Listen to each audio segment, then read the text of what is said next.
நிலநடுக்கத்தால் பெரிதும் பாதிக்கப்பட்டு ஒரு மாதத்திற்கு பிறகு நேபாளம் தற்போது இயல்பு நிலைக்கு திரும்பி வருகிறது. அங்குள்ள பள்ளிகள் திறக்கப்பட்டு மீண்டும் செயல்பட தொடங்கியுள்ளன.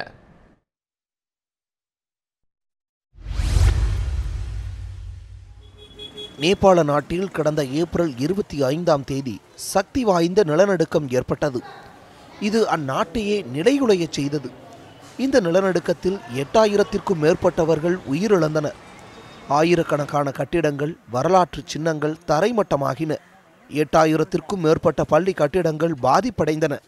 மாணவர்களின் எதிர்காலம் கருதி மரப்பலகைகள் கொண்டு தற்காலிக பள்ளிக்கூடங்கள் அமைக்கப்பட்டுள்ளன. இந்த பள்ளிக்கூடங்கள் தற்போது திறக்கப்பட்டு செயல்பட தொடங்கியுள்ளன.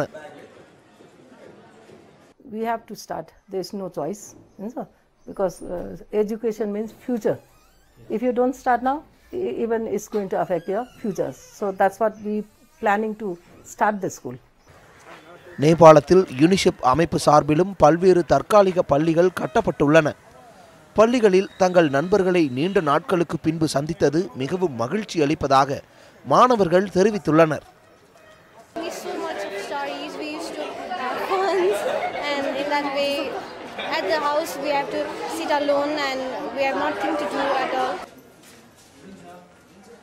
நேபாள குழந்தைகளின் மனதில் நிலநடுக்கத்தின் தாக்கம் பெரிய பாதிப்பை ஏற்படுத்தியுள்ளது. இந்த தாக்கத்திலிருந்து குழந்தைகள் மீண்டு வர பள்ளிகளில் சிறப்பு பயிற்சிகள் அளிக்கவும் நேபாள அரசு திட்டமிட்டுள்ளது. உலக செய்தி பிரிவு, நியூஸ் 7 தமிழ்.